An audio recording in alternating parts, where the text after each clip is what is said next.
What's up, everybody? It's your boy Rebel here, and I got the FR556, also known as the FAMAS, in gold.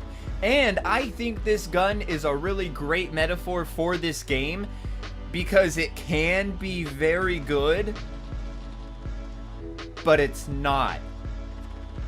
Drank beer, liked beer, still like beer. Alright, what's up? How are we all doing today? So I got the FR556 to gold, and I have got to say that I am not a huge fan of it. Well, I guess I should start by kind of talking about it just a little bit. So the FR557 is a 3-round burst rifle. About the 3-round burst, it can melt in one burst. If all 3 shots land, or if 2 shots in one, I think maybe one of them, maybe 1 or 2 are headshots, it could be a 2, but it's basically a 3-shot kill at a good amount of ranges. But it is a 3-round burst, so there is a delay after your burst fire, which just really takes a lot of time to go through, especially when you consider the high time to kill in this game, the high TTK. It is really hard to use. There's times where I get the drop on people and I shoot 1 burst and 1 round hits, and then I shoot the other burst, and by then they're turning at me, a 2nd round hits from that burst, and then they fire and kill me as I'm about to fire my 3rd burst. This gun it can be a 3-round burst and melt in that 1 burst. It can more often than not take you 3 bursts because it is really inaccurate. It has a lot of recoil. So I would recommend trying to get the recoil down just to make sure all 3 of those shots are ending up in the same spot, and kind of sacrifice your ADS speed with it, as well as hip fire, because I've put in lasers on it and the hip fire on this thing is not good. So let's just go in and kind of take a look at the attachments. I am going to kind of say best class setup, but I'm probably not going to tell you what lethal or tactical or perks or secondary to use, because that all comes down to personal preference. I might bring something up if I do think it's relevant, but besides that, you guys are smart. You can create your own class. But when it comes to attachments, what are you going to do? What should you do? So let's take a look at all the attachments and see if we can make this gun better than it already is. So let's look at the muzzle attachments, all right? Flash guard, which conceals your muzzle flash at a cost of bullet velocity. I don't really know when you're going to use that. People are camping and sound whoring anyway, so the flash of your muzzle, I don't see a huge reason for that. Muzzle brake for recoil stabilization, maybe, but I went ahead and used the compensator for recoil control. I'm not entirely sure what the difference between recoil control and recoil stabilization is, but this one says it aggressively fights muzzle climb, and because this gun tends to go doo-doo-doo, you might want to get recoil control as opposed to recoil stabilization, but unless I'm wrong, keep a pin in that one. Tactical suppressor for sound suppression. We're already going to be sacrificing ADS speed. Sound suppression, if you really feel like you need it, go ahead. That one takes down ADS speed. You have the lightweight suppressor that takes down damage range. I'm not sure if you really want to be messing with the damage, because I do like this thing for long shotting, although I'm not sure how negatively this affects the range, so we will see. Although you could just do sound suppression, the monolithic suppressor for sound suppression and damage range increase at a cost of ADS speed. I would not recommend a walking steadiness as anything necessary, because you probably shouldn't be walking around as much. You probably want to be mounting with this thing, I would say. So as far as muzzle, I'm using compensator for recoil control, just because I feel like this thing could use some recoil control. As far as barrels go, yeah, the FR 15.9-inch Commando, which gives you better ADS speed and movement speed at a cost of bullet velocity and recoil control. We want that recoil control, so I would not recommend this one. But then you have the FR 24.4-inch Sniper, which increases damage range, bullet velocity, and recoil control at a cost of ADS speed and movement speed. I went ahead and used that one because recoil control at a cost of ADS speed. I do not like slow ADS speed, but I do not like a bouncy gun that has a slow intermittent pause break between it that you can't seem to fight. So I went ahead and used the sniper round for the recoil control, and I'm using it at long range, so might as well get that increased bullet velocity and damage range. Got the 4-attack ultralight for ADS speed at a cost of bullet velocity. I don't know if you really want to run a gun with this thing. I really don't know. As far as the lasers go, increases hip fire accuracy. You say that, but I don't think you do.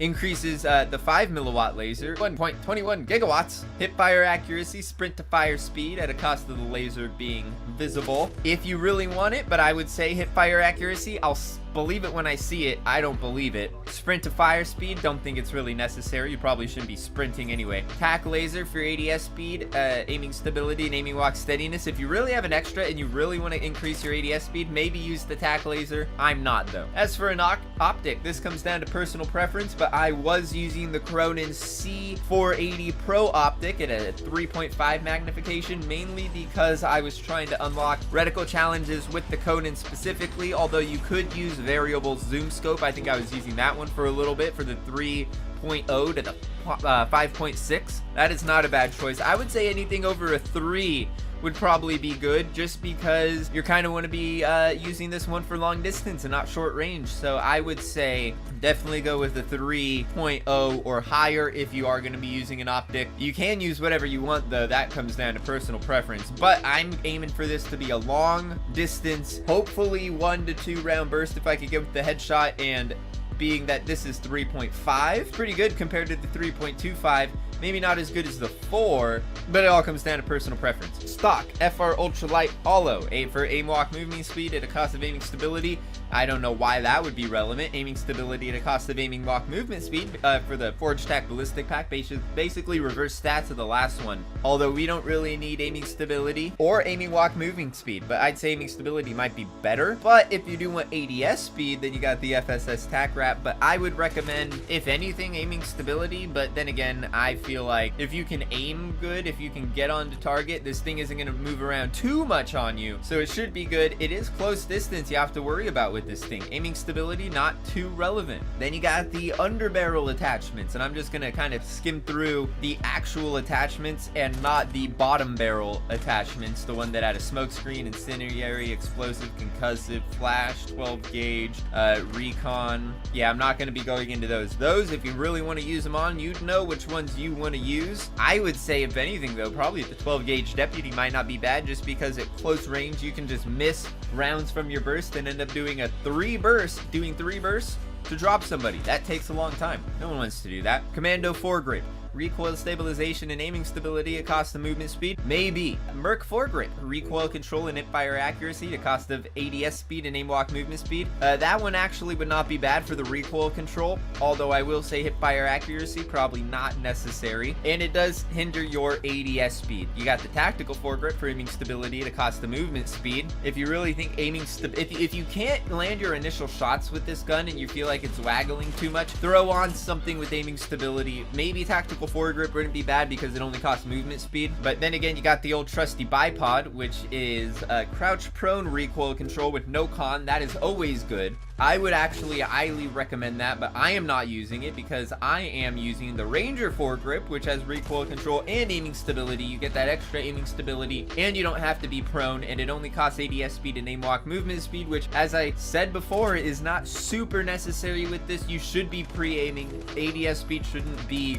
too relevant here, and it's not an LMG. You can ADS somewhat fast. But then you also got the operator foregrip at recoil control at a cost of ADS speed. Not bad, but I would actually just say get the aiming stability at the cost of the aiming walk movement speed on top of that. Probably would not hurt. What do you got? Ammunition, 50 round mags, 60 round mags. This thing can melt pretty quick, and it doesn't have a super slow reload, so I would say neither of these are necessary. As far as the rear grip, you have the stippled grip tape, which has ADS speed and sprint to fire speed at a cost of aiming stability. Really good on every other gun, but on this gun I would say ADS speed and sprint to fire speed, not important. You got the granulated grip tape for aiming stability and aim walk steadiness at a cost of aim walk movement speed. Not aiming stability, I guess, but not really super necessary. This, we got recoil control at a cost of aiming stability. This will help your second and third shot land if your first shot lands, assuming you can make your first shot land, because you are decreasing your aiming stability. But I find that it is better to make sure that your follow-up shots with the 3-round burst is more important than your initial shot. And if you think otherwise, train a little bit to get your initial shots slightly more on target, and then this shouldn't be an issue for you. Then you got perks. Let's see if anything here is necessary. Recon, I was using that at a lower level just because you get it at a low level, and this is a long distance gun. Heavy hitter, probably shouldn't be running around trying to melee people with this thing. Frangible wounding, that's always good because it causes healing to be delayed on top of the super slow reloading regeneration of health anyway.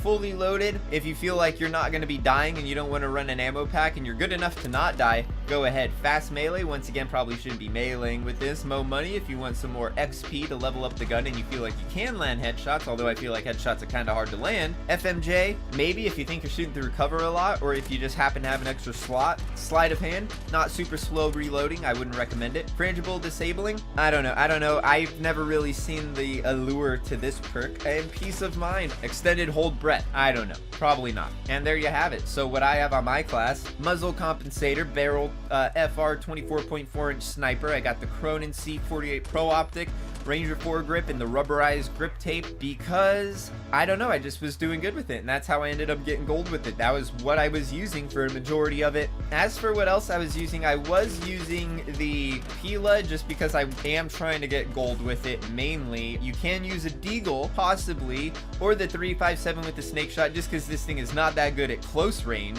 As for the perks, let's see, double time, probably don't need it. EOD is always good, would not really recommend overkill if you are trying to go for the gold camo because that's just going to slow you down. Now if you use other guns, scavenger, you probably will be dying too much to use it. Cold-blooded is what I'm using. Quick fix you could use though if you don't want to use stim shot. The stim shot's like quick fix, but you can use it whenever, especially if you're using like refill. But I was running cold-blooded hardline to help me get UAVs, although you can run ghosts, but then again I run hardline to get me UAVs and care packages and other stuff like that, and use the Pila to shoot down UAVs. But you can't, if you're into the score streaks, you can use kill chain or point man, you can use restock or high alert. See, this is why I never really get into this. I feel like none of this is really too relevant.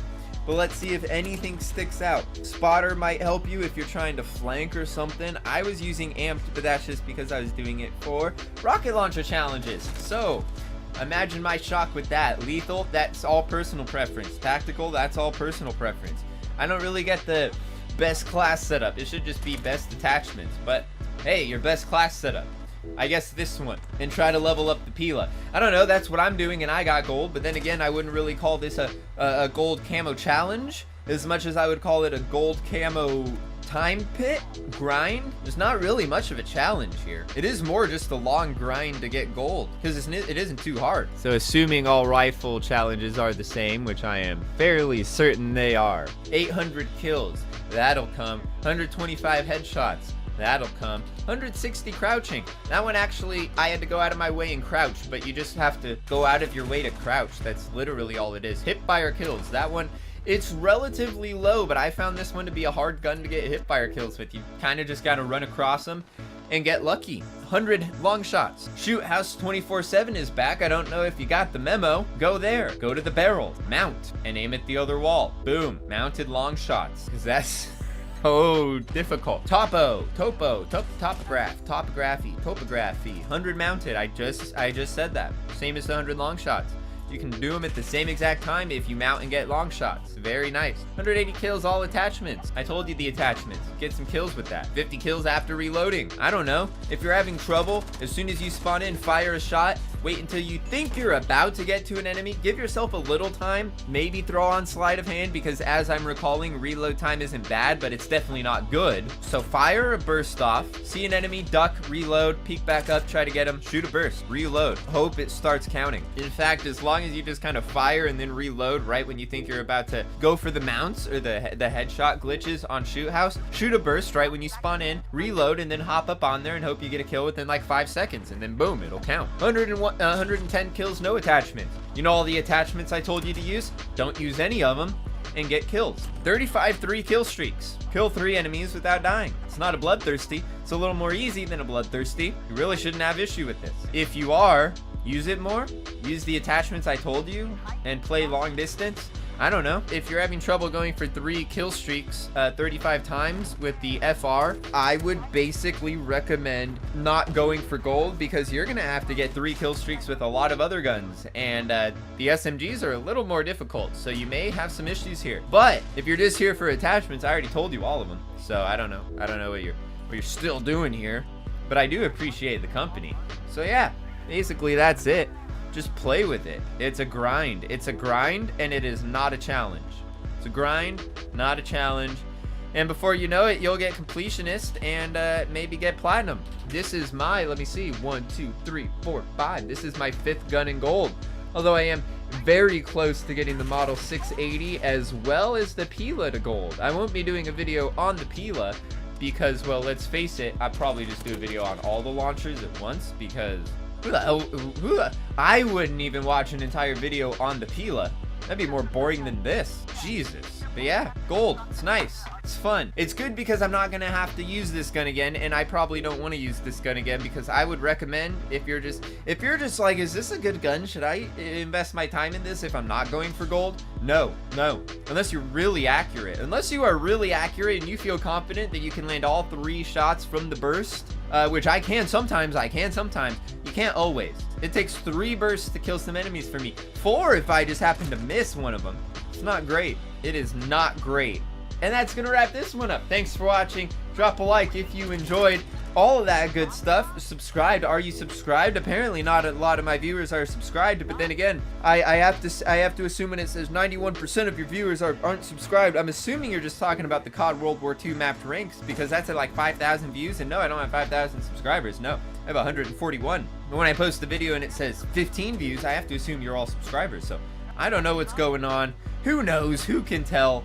This actually doesn't even take too much time. It's the editing. It's after this and before the upload that takes a lot of time. I'm just rambling now. If you're still here, thank you for still being here. Thanks for watching. I greatly appreciate it. Add some validation to wasting my life at this age. So that's fun. That's fun. That's great. And until next time, peace.